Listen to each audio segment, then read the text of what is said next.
Begin the current Daf Mesechta Bava Metzia Daf Mem Beis. We begin on the top line of the Amud. We continue with the next Mishnah. Again, the same word here, opening up these Mishnayos, these series of Mishnayos with the word Hamafkid, which is obviously the theme of this paragraph regarding watching a Pekadin. And our Mishnah describes the level of responsibility a person has to have for the Shmira, how well the watching has to be done. When they saw the entire world, and I get the Chaydish from Gula, from Nisim, it's a Shem Bekarv. Some of the discussed in today's daf are Hamafkid Mois Eitz Chaveiroi. Someone deposits money by his friend, so he has a certain responsibility how to watch it. What happens if Tzarin Beshim La'Charev? He bundles up and he throws it behind himself. That could be considered as an inappropriate shmir. It's not kederech hashem, and the Gemara is going to explain why is that problematic. That you would be chayiv. So to masan l'benay bita ketanim, if he gives it over to his minor children, but no b'fnei shleikran, he doesn't lock the door appropriately. Chayiv again, shalei kederech hashem. He didn't do it the way Shem usually do it. So he'll be liable. The Gemara tells us like saf and money in the bekarka. The only way to protect money is only in the ground. But then the Gemara says over time people realize, so that you have to find different ways of protecting it. Gemara discusses on Amud Beis the concept. Actually, on Amud Aleph, the concept of if the beginning is negligence and the end ends up being an einus, are you chayiv a patan? On the one hand, you're going to be chayiv because your initial action was a negligence. On the other hand, it ended up being an einus, so maybe it should be patan. The Gemara also makes a distinction between pekadin and chametz.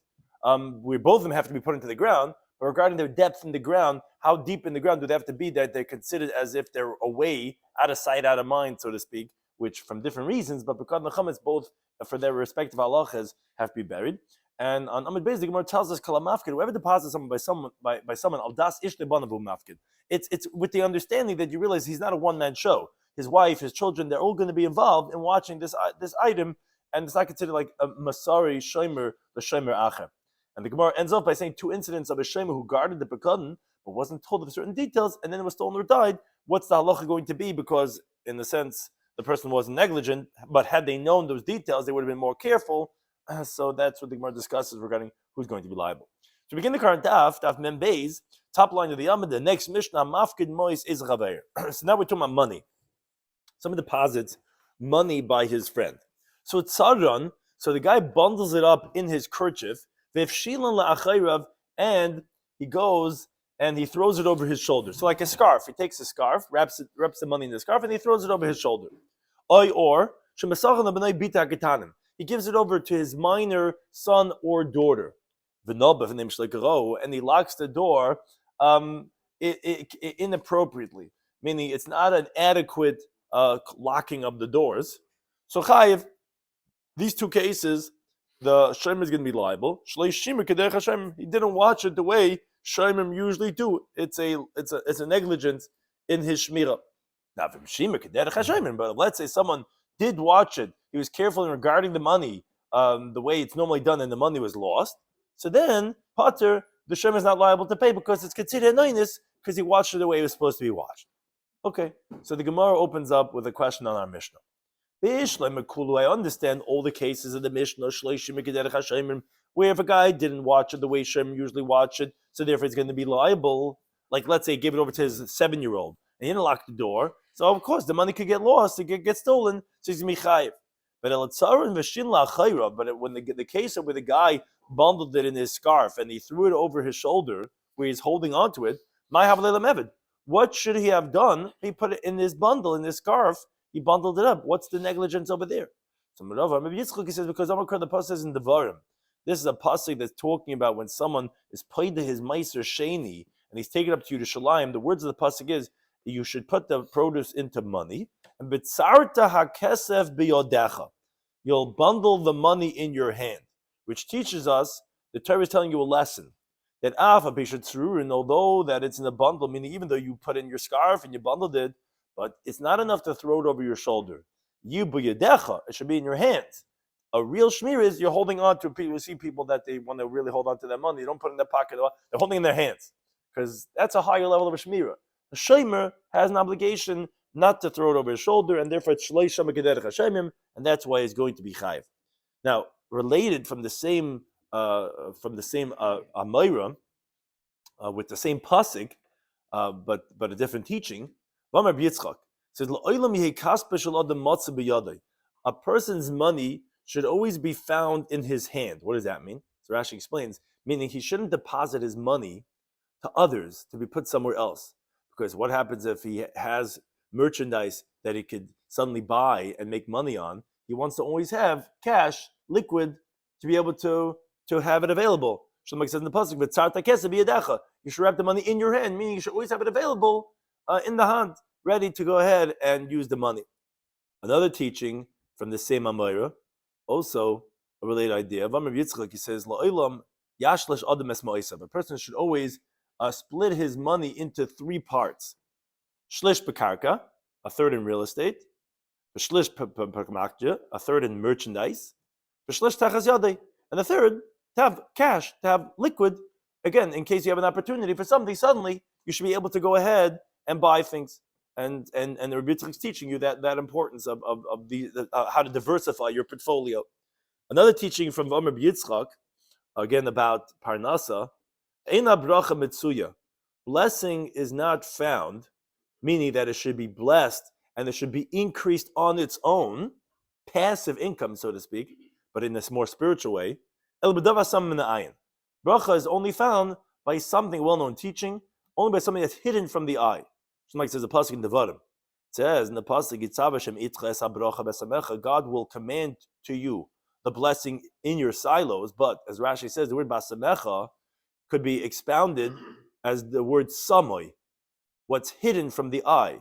That's where the blessings come. We know tznius, things come when things are discreet. That's where the blessing comes.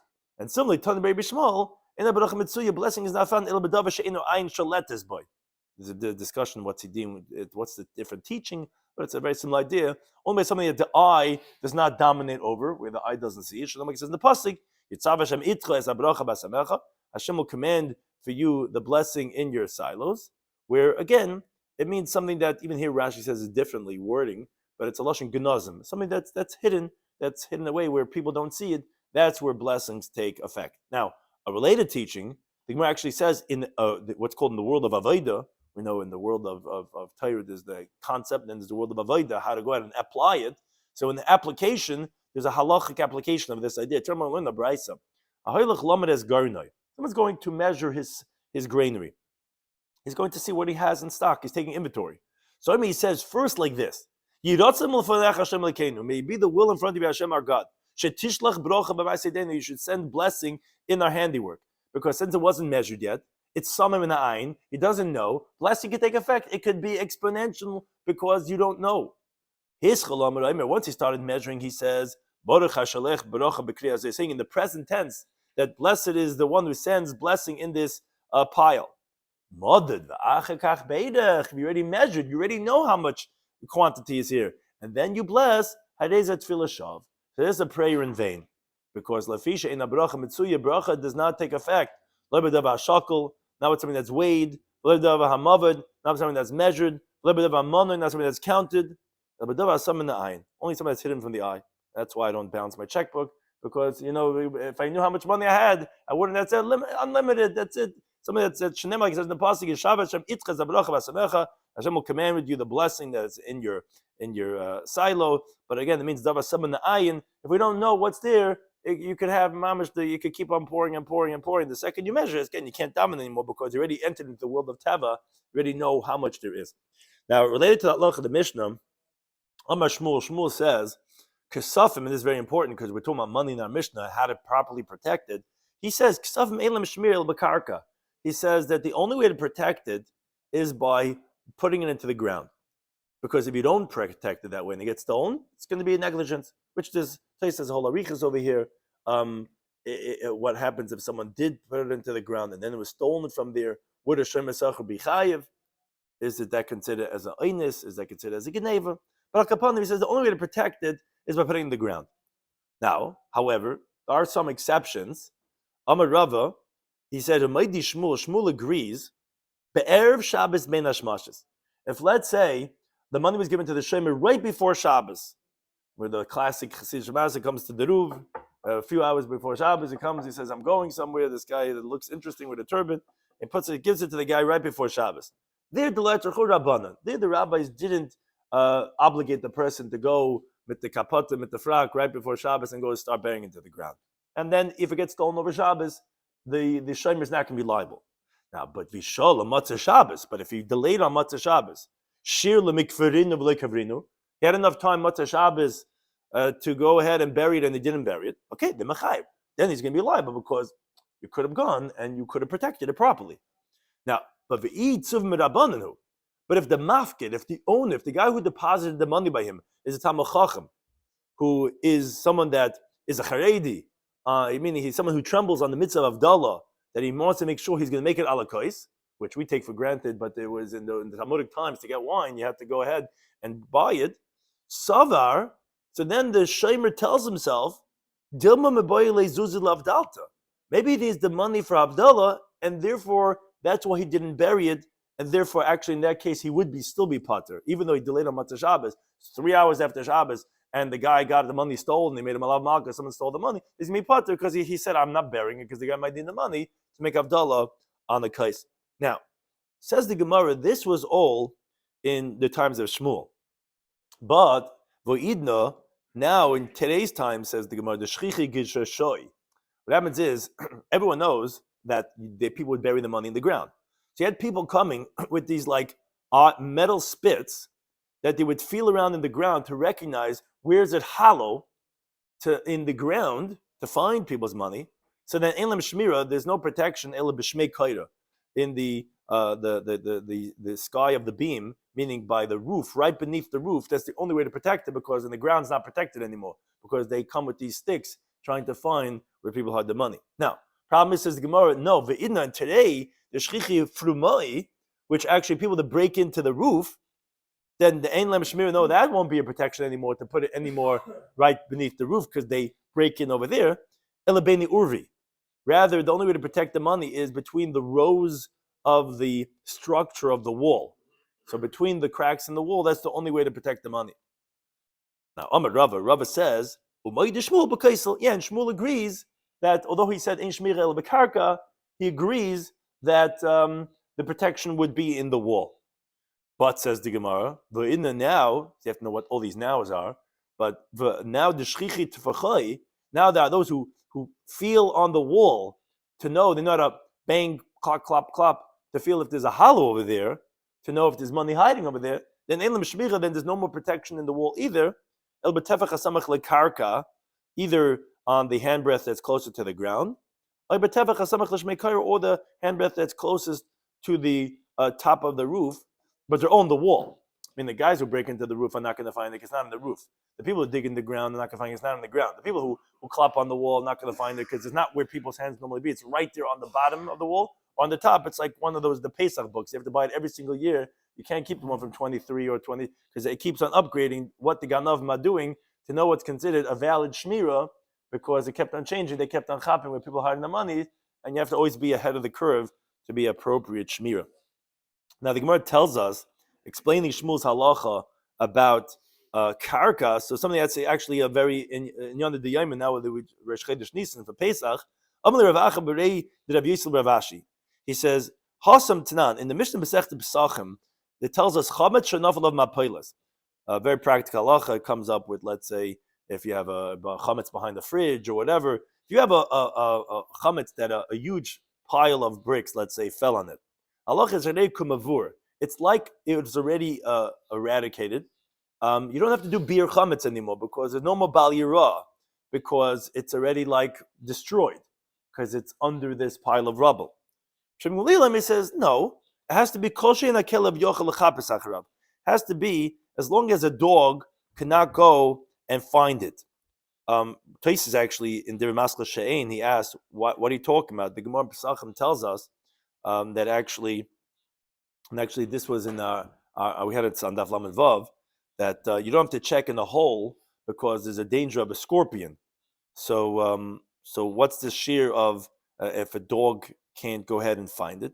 He says no, because here it's not the same as just a hole. You could clear away the pile. Yeah, there might be a snake there, but you could just clear. It's not like a hole where you can't break it apart and there might be a snake over there. You could clear away the pile. Or he says, here it's talking about where you know for sure, it's actually a very important aspect that Tais is saying. Here you know for sure that there's chametz over there. then you're not going to be potter because of a concern of a scorpion. The concern of a scorpion, and there actually are halachas like that. There's chilik if for a chashash chametz to doing a bedika, or if you know there's chametz, then that's what Rabbi Shloimy was saying, that it has to be enough that a dog cannot go and find it.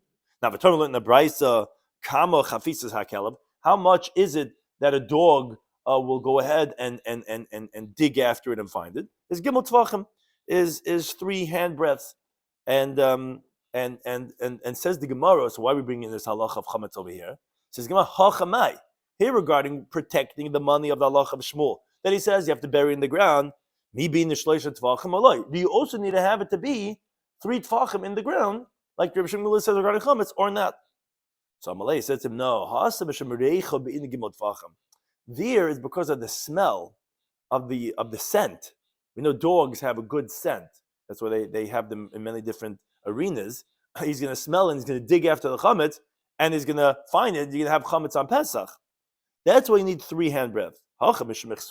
Here, the whole idea of protecting the money is just that it should be hidden from eyes. We don't have to have 3 handbreadths in the ground to dig it, because it's just as long as people don't see it. How much? After Mesechah, which is the name of a place, he says tefach, as long as it's a handbreadth. Even Rabbi Shloimy would agree that you wouldn't have to have it 3 tefachim like it is by chametz. It would be enough with a tefach. Now the Gemara brings a story on this topic of our daf, of our mishnah, of how well to protect money that's given to you as a shemer. Sahu gaver, there was a certain person which ta'afkid zuzi gabechavre. He deposited money by his friend, and this friend put it in a hut, a small round house, like a dome, which it was made for those who would hunt birds to trap them. He put in this hut, the urvini, that was made out of willow, a willow hut, and Ignave was stolen from that hut. Now we quoted this in the previous daf. So Amr of Yosef, he says like this, and there's 2 versions of this. Although regarding thievery, it's considered protected, as Rashi explains. Even if it wasn't buried in the ground, thieves don't usually go to a hut where the hunters are to go and steal, because people don't usually have money over there. You're not expecting in the gazebo in some park, whatever, to have money over there. So it's actually considered protected for that reason. Now, however, regarding a fire, it's considered negligent, because this is something very flammable. This goes up in seconds, a hut made out of willow. For that, the money is considered negligent. So this was called in halachic literature, havatchlasai b'pshia. So initially, you had been negligent. Why? Because had there been a fire over there, you would have been negligent that you didn't bury the money. But it ended up being something beyond your control because it was stolen. And as Rashi explains, stealing for a shem mechinam is an oinus, meaning beyond his control. It's something he wasn't responsible for. So what's the halacha? So chayiv, tchilas b'shia b'seiv b'oinus is going to be chayiv. And Tais actually brings at the bottom, he says that's the halacha that we paskin, that like this version, that tchilas b'shia b'seiv b'oinus is going to be chayiv. Now, those that say the opposite. No. Although regarding fire pshusa, it's a negligence. Regarding thievery, it's considered protected. And therefore, although at the beginning it's an act of negligence because it could have gone up in smoke, but Shaybans ended up being an aynis, so you give me pater. And so the Gemara Allah is like the first version, like we said from Tais, you are liable, even though it ends up being an aynis, but the fact that you were paisheya is going to be mechayiv you, even though it's beyond your control. Now, the Gemara brings another story. Again, on the same theme, a person gave money to his friend. Amalei said to him, Havli Zuzoi, says, give me back my money. Amalei says, I don't know where I put it.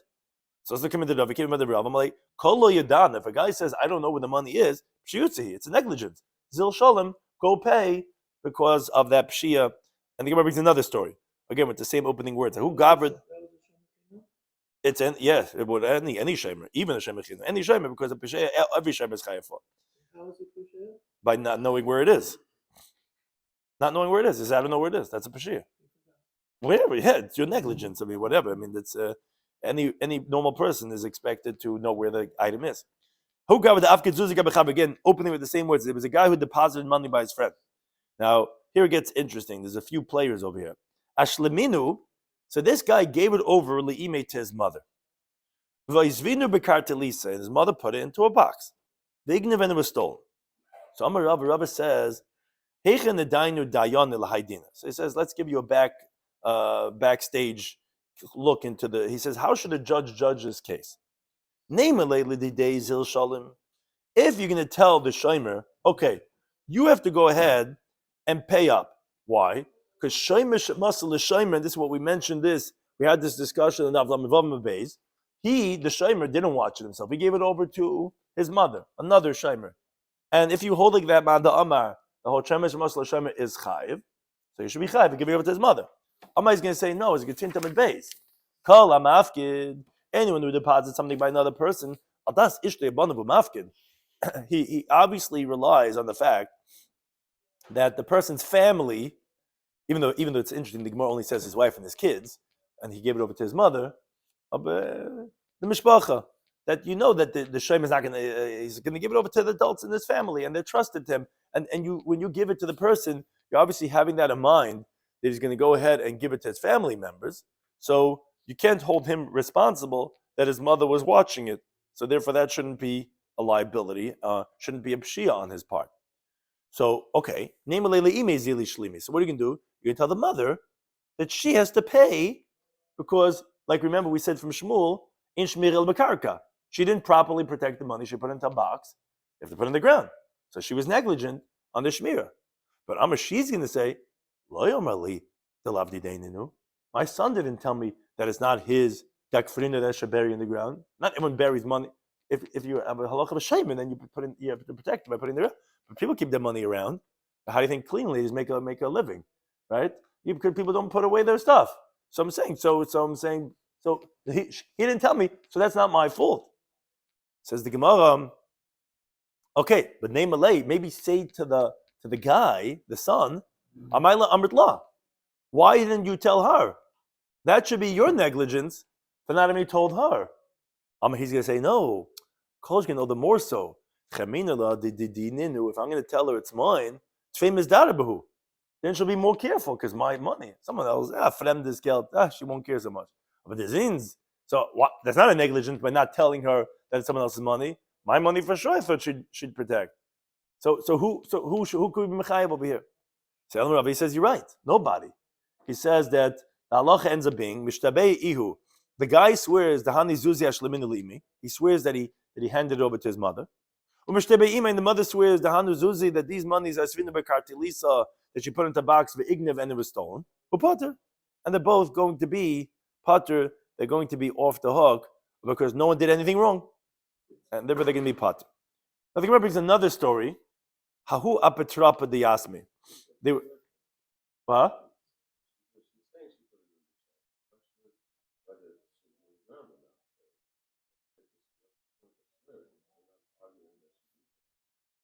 Right. No. So no. Well, we have to know what. Well, first of all, we have to know a shomer has. We have to know if what they did is true, and we'll try to discuss that regarding the if you.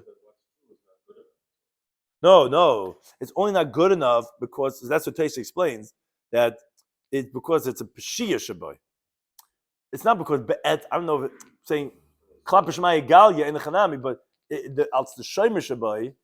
If let's say it's stolen from the ground. It was stolen. You chayiv v'geneva. Let's say shemesacha. No, you'd be part because the oinus saying the point is that that's what Taisa discusses actually. But here for holding her liable would only be if she was pesheya, but she wasn't. No, she wasn't because she didn't know that it was someone else's money. So she herself was not pesheya.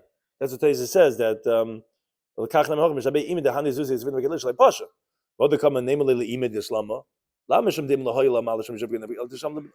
Saying it's about akaponim.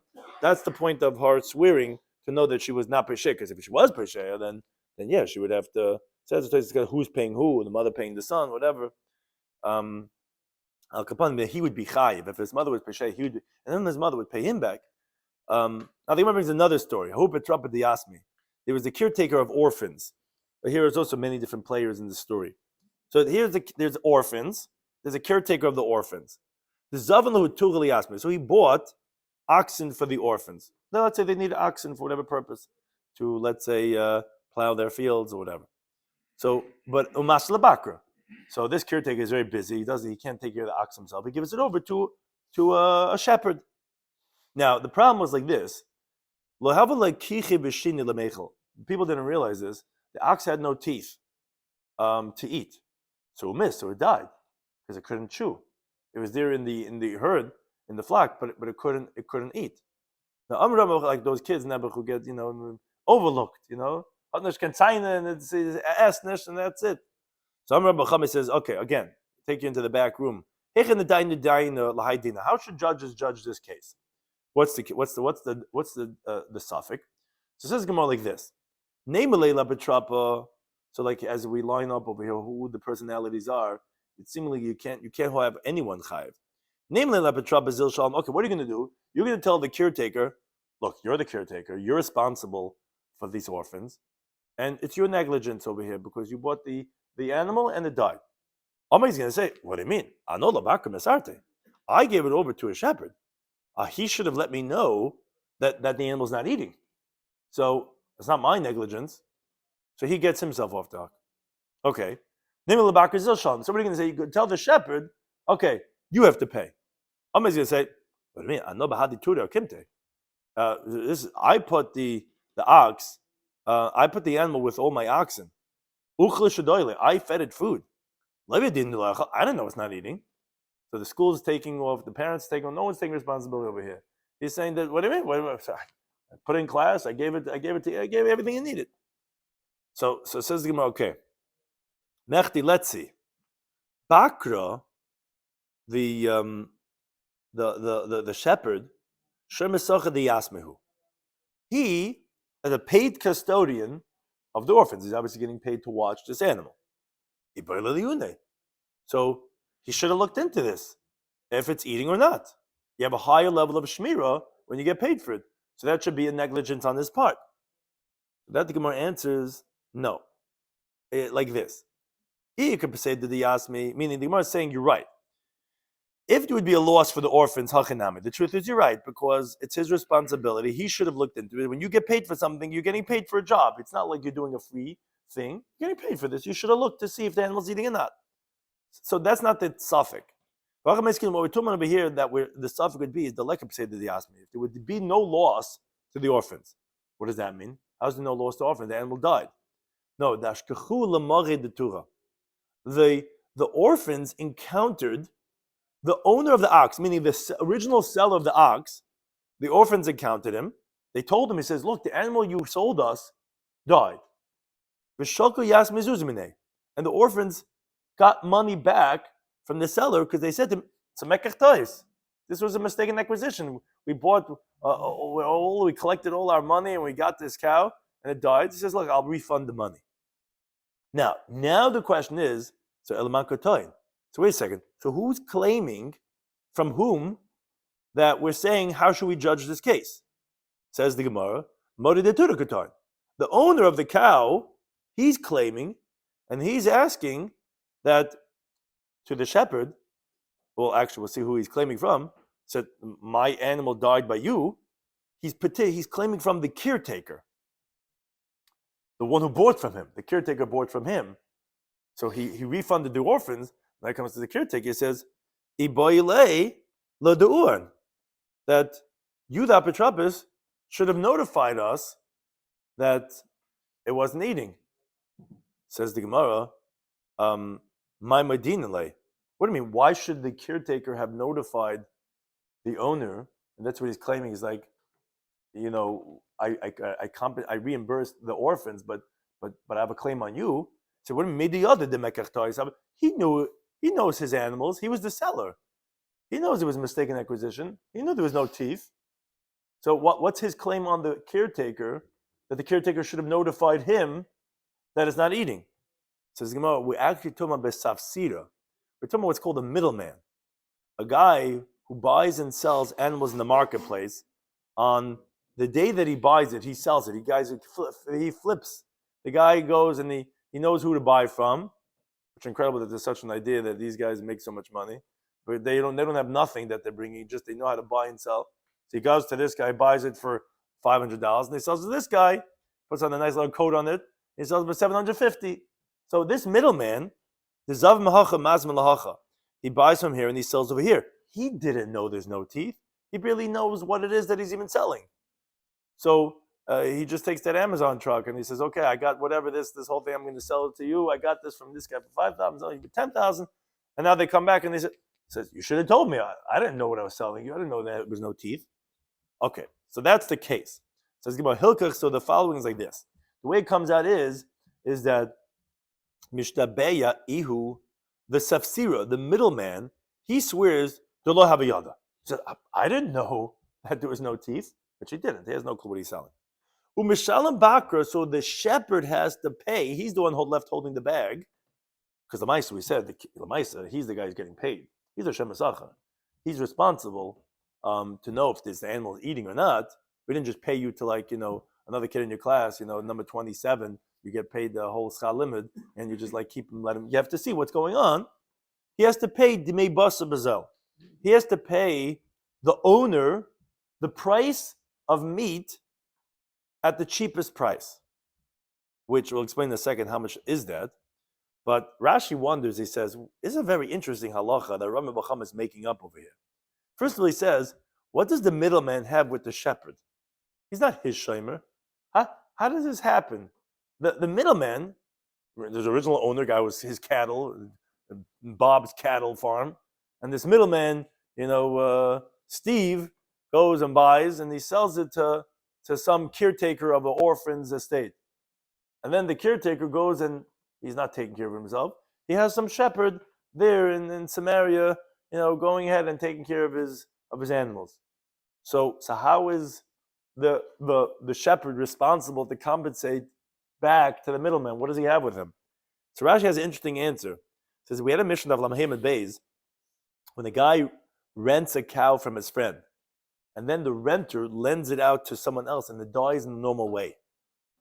What did Rabbi Yossi say the halach is? Machlokes in that mission. Rabbi Yossi said that the lender, the borrower, has to return the cow to the owner, not to the guy that he borrowed from, which that was a machlokes. The Tanakh says, the renter gets to keep the money because he's potter because it's basic attack which oinus, but he lent it out to someone and that guy's chayiv on 19. Now Rabbi Yossi says no, the borrower has to give it back to the original owner. And we said actually that's the halacha. Halacha is like Rabbi Yossi. So we see from that Mishnah, even though that the bailam, the owner, had nothing to do with the shayil, because really it's the seicher, the renter, who is the Baal Dvarim, and he's not missing anything because he's pater on Eitzin. Even so, since there's halacha on the shayil that could be collected from him, the original owners takes the place and they collect in the shayil. It says Rashi, interesting lumdus. He says it's the same thing over here. Since the orphans have the permission to really collect from the shepherd, because the shepherd is their shemesachar, and we said that really that would be the halacha. We just said that they went back to the original owner and they collected from him, they got reimbursed. So now the bailim take the place of the yisayimim and they collect, which is the same concept that we have in that Mishnah, which Rabbi Yossi and Navlamet Hey. Now, however, Rashi points out importantly, if the loss would have been for the orphans and they would go to the shepherd, we would have no compromise for the monies that the orphans would collect, like the cheap price of meat. And the reason for that is very simply, as the Gemara tells us in Daf Chabez, orphans cannot be moichel. You can't pardon what's owed to them. But now that they already collected from the original owner, and here really the shepherd wasn't so negligent, because like the Gemara stated his claim, he says, what should I know? I have 100 different animals. I put them out, I blow the whistle, they'll come, I put out the food. So therefore, it's a pshara, it's a monetary compromise between them, that the shepherd doesn't pay the whole value of the ox as it was when it was alive. Rather, the skin goes to the owner, and the meat you evaluate, and it's a 2/3 price.